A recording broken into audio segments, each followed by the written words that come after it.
Hey guys, welcome to the Liberal Hive Mind, a channel solely focused on exposing the abundant hypocrisy of the left. Okay, well obviously, over the last couple of weeks, the president's been on his back foot, but you know, as they say, the best defense is a good offense, and so Donald Trump, I guess, is now done playing nice and he's going on full offense. You know, if they actually had some real evidence to back up the outrage, then maybe we'd be having a different conversation, but obviously they don't, and we just aren't there yet. But of course, on the flip side, when it comes to Obama, well, I'd say the evidence is quite clear now, isn't it? And that is exactly what Donald Trump is saying as he goes on the offensive here. Barack Hussein Obama, he is saying loud and clear that Barack Hussein Obama was essentially the leader of the gang, the architect behind the Russia hoax. He was the one who weaponized intelligence agencies to destroy his political enemies, even though back in 2020 he declared, oh, no such thing. It's all a conspiracy theory. Trump keeps tweeting that the Attorney General should indict you or indict Vice President Biden for spying on his campaign. The allegations are so absurd that even Republican-controlled committees looking into it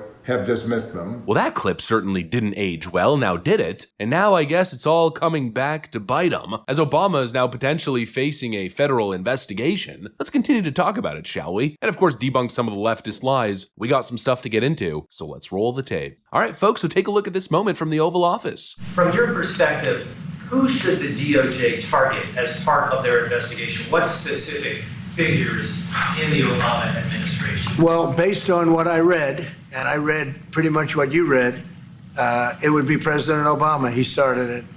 And Biden was there with him, and Comey was there, and Clapper, the whole group was there.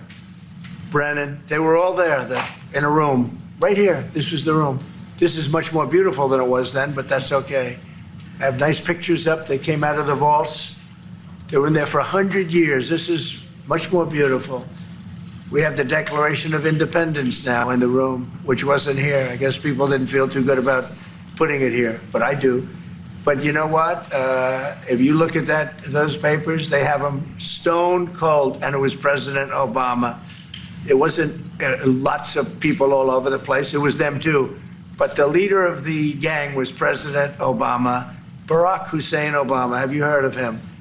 And except for the fact that he gets shielded by the press for his entire life, that's the one look, he's guilty. It's not a question, I like to say, let's give it time. It's there, he's guilty. This was treason. This was every word you can think of. They tried to steal the election. They tried to obfuscate the election. They did things that nobody's ever even imagined, even in other countries.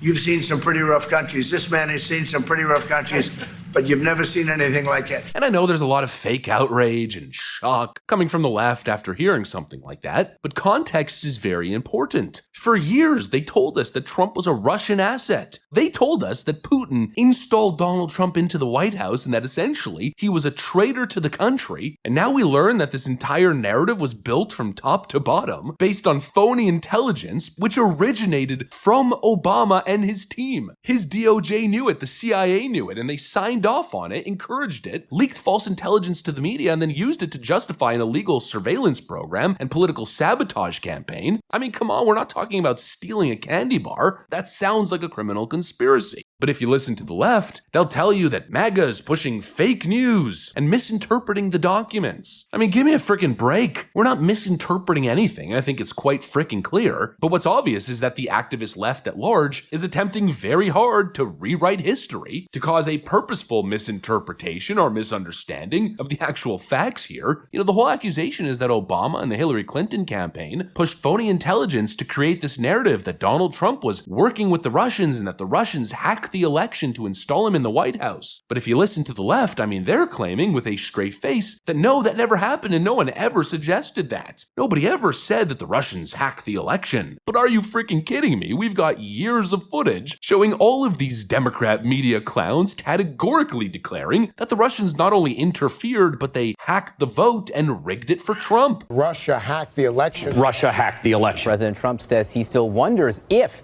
the Russians hacked the election. Russia hacked the election. The Russians definitively hacked the election. Russia hacked the election. I mean, it's not even like they just implied it. It's not that they said, oh, there's reports or partisan claims suggesting that. No, they ran with it. They pushed it. They screamed it. They clearly weaponized the false intelligence. They told the world that Donald Trump was an illegitimate president. They lied to the American people. They divided the country. They tried to undo the results of a lawful, legitimate election. And it never stopped. It wasn't like it was this little blip on the radar in 2017, 2018. But then once the Mueller report and all the nonsense fell apart, and once all the, let's call it, malicious and nefarious activities came to light involving all the three-letter agencies, it's not like when all of that happened, the Russia thing just went away. No, it lasted until the very end, all the way up until right before the 2024 election. When Trump, of course, was surging again in the polls, Joy Reid got on national television and started ranting about how Donald Trump was being groomed by the Russians, as if he's some sort of Manchurian candidate. Our American idiot,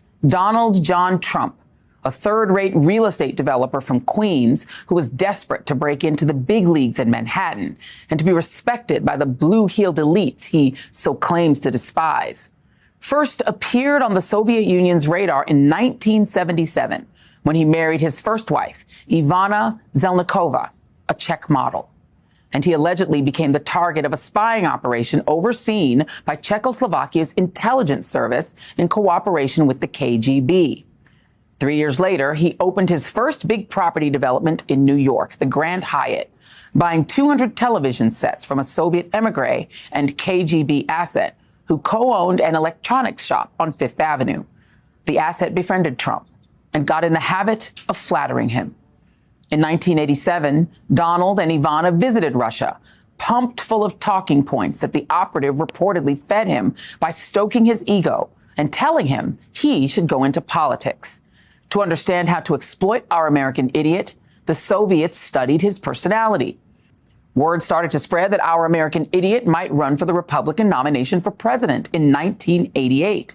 And shortly after he returned from Moscow, he took a full-page ad out in the New York Times declaring that there's nothing wrong with America's foreign policy that a little backbone can't cure. I mean, completely insane. These people clearly don't care about facts. They obviously only care about power. And that's exactly what this was, proof that they would weaponize that power, anything, to destroy somebody who gets in their way. And now, frankly, it's time to flip the script. I know the left is so offended by these Trump clips, but we will not be gaslit into thinking that Donald Trump's behavior is unjustified. We know Obama was in the room. We know that he was briefed. We know that he signed off on it. The whole operation to smear Donald Trump as a traitor began under his leadership, and then it led to the Steele dossier, the fake FISA warrants, the media leaks. It all traces back to the Obama White House, as we've been calling it since back in 2020. It's called Obamagate, and he absolutely should face a criminal investigation for potentially orchestrating the biggest political fraud in modern American history. Anyways, that's pretty much what I got for you guys. Hopefully you enjoyed the video. If you did, make sure to leave a like and possibly subscribe. Thanks for watching,